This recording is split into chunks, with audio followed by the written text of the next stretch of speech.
So, car guys will spend their entire lives looking for their high school car. But what makes it so important to them, or what makes it important for finding those high school cars? Well, it's not real important, it's just fun. What makes it so fun and unusual is because people love human interest stories. We like stories. And the car story of how you got your first car is important to all the car people. I mean, that's what they love to talk about. You know, like anybody started talking about a car guy, open a conversation, ask him what his first car was. If you have a car that first in high school, it's big memory, big memory. And most people don't keep that first car. As Americans, we change cars a lot, so the likelihood of you keeping that high school car is really slim. People are still reminiscing about what car they had in high school and, oh, geez, I wish I had kept it. Oh, that was a great one, you know? Or they see one that is just like the one they had in high school, and it just stops them in their tracks, and they settle back and start thinking about how much fun they had with it and what they did with it and who they took out in it. And so it's just so many memories. And being in America, you know, we're in a car culture. We've been in a car culture since we got out of the horse. So, and we're dependent on our cars. We love our cars, and so it's really nothing more than an emotional thing.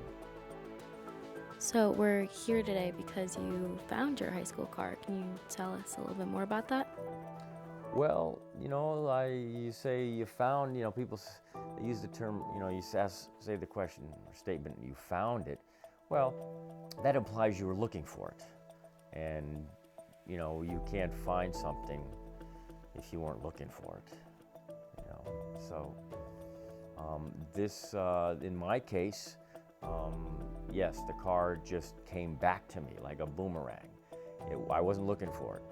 And yet many people, you know, there's quite often you hear a lot of stories these days, reading car magazines, and whatever make you're reading about, there's usually a story about how the guy went back or the gal went back and found the high school car. They were able to research it because they had the VIN number still sitting in their file, and they were able to find it.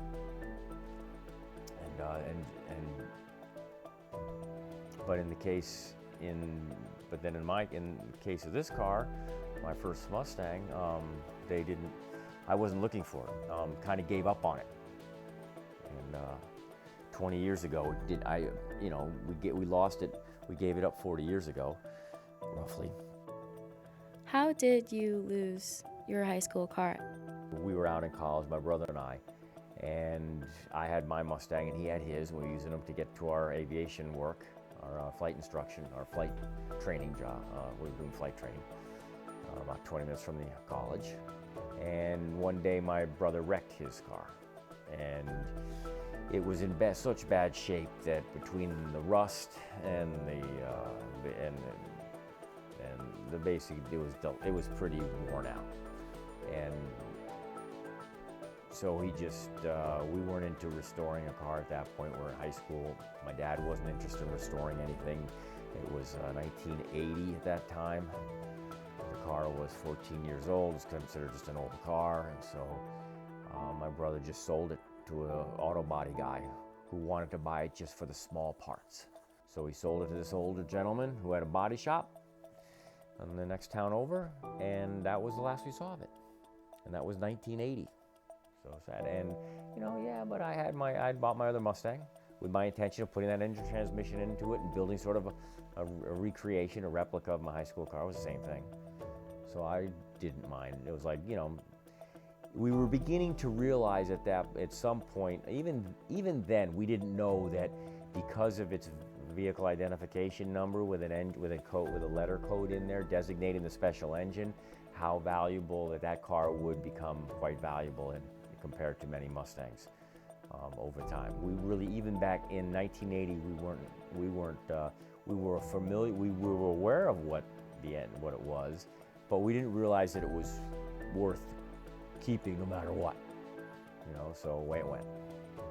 It wasn't until many years later, as both my brother and I continued into car hobby and the Mustang hobby, that we realized, what we became to know how valuable that particular edition was, with that engine, if we had the original engine, and that particular VIN with the chassis number, how good it was. But it was gone, and we both had other Mustangs, so we kind of were satisfied with it, and so we didn't really look for it. One point, about 20 years ago, I looked into seeing if that particular body shop was there and if that man was still alive, and it turned out it had been bulldozed over for a shopping mall. So, but I didn't really, look in any further than that. We were okay, it's gone. So, fast forward now another 20 years. It's now 2019. My brother and I fully understand what that edition was, and he got quite into. He really got involved in that side of the hobby, the special editions, and that one in particular, that particular engine combination in particular, in that particular year. So he had a website.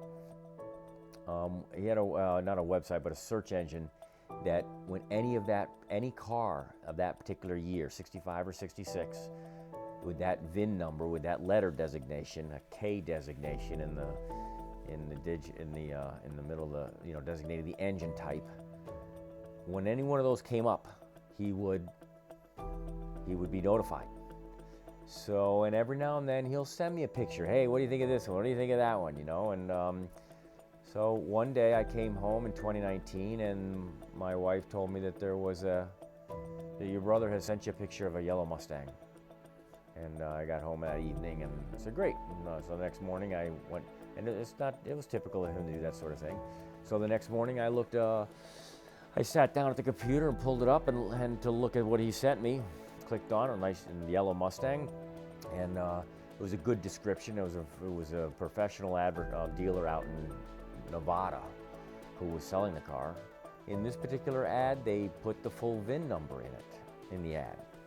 So when I saw the vehicle identification number in it, it looked very familiar. The reason being is because I had taken the VIN, the engine tag, and the body tag from the car, and had kept it along with the engine transmission. So I had that in my file, and every now and then I would reference it, because I was comparing it to other tags like that. So I was kind of familiar with the numbers. It's not like I had it memorized or anything. So when I saw that VIN number, I said, whoa, that's, what? No way. So I left my chair, I went over to my desk, went into my file. I keep that kind of stuff in a fireproof case, and I pulled out the metal tag from the body buck tag, and it was the match, and it matched. I almost fell off my chair. I mean, I did fall off the chair. It turns out here's the car, and it was being sold by a dealer in Nevada, and it wasn't junk. It was completely restored in, topped, a concourse restoration. Couldn't believe it. And, I looked at it and said, it's been 40 years. I'm like, I don't know if it makes, I asked my wife, I don't know if it makes any sense for us to own this car, but I at least need to go out to Nevada, get my picture taken with it, so I can show my family, look, our car didn't get destroyed, it got restored, reconditioned and restored, it's alive. So I at least go out and get my picture taken with it. Don't know if it makes any sense for me to buy it. I don't know, we didn't even know how much money, but I'm sure they were, it was going to be expensive. So that's what I decided to do. It was the next day, I got on a plane and went out to Nevada. Now before I went out there, I called my brother and said, hey, Brother Jeff, tell tell me about that yellow car. Why'd you send the picture of the yellow car to me? So he just said, no, it was just you like convertibles, so I sent it to you. And it was done up in a beautiful pale yellow called springtime yellow. My wife and I always thought that color looked good on the car, so I was like, okay, hey, it's, at least he picked a nice color to restore it in, because when we owned it, it was dark blue, called Night Mist Blue, very dark. And it had a blue interior, matching blue interior. And here's this car all restored in pale yellow, springtime yellow with a black interior. It turns out my brother hadn't recognized the VIN number because he didn't have the tag, and so it wasn't something he'd see on a regular basis like I did over the years. And so he had no idea that it was our car that he'd sent me. So that's what was amazing, is that how did this car come back to us? So I went out there and looked it over, and in short order decide, yes, who knows if it makes any sense, but yes, I think that we should buy this car. We should buy it back. The selling dealer, he had no idea. He had no idea that the car was a rusty bucket and a bashed up car from New York, Connecticut area. And he had no idea that it wasn't originally blue or yellow, and and he just was he fell off his chair to find out that the original owner showed up one day and was able to verify the origination of it and the fact that the engine and transmission still existed. That's how the car came back to me. Car I wasn't looking for, didn't expect to, and but it came back to, but it somehow got revealed and brought back to the kid that wanted it. Who asked for it from his dad, when he was 18 years old, and or probably was only 17 at the time. But to this day, it's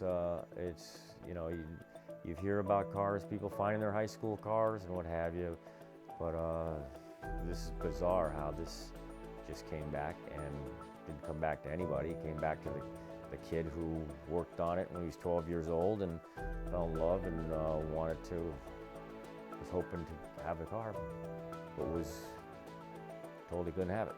But I had the gumption to pull the engine and gearbox out of it and keep the engine tags and all the data to make it sure it's legitimate. Yeah, you talk to the average car nut, and it's one thing to have a car come back to you, but to have it come back where you have kept the engine and transmission and you can mate up that engine transmission, because that's what they call matching numbers, and it makes the car not only all the more interesting but all the more valuable when it has the original engine and transmission to it, and the drivetrain in it. So for the car to come back and for me to have held on to the engine and transmission, which yes, eventually I did put into one of my cars, and it's in my college car now. The engine and transmission has been in that car since 1981, and that's when I put the gearbox and went to build my own super special Mustang. Yeah, it's crazy. I still, even years later, I don't know if I'll ever understand how that came back, but nonetheless, having fun.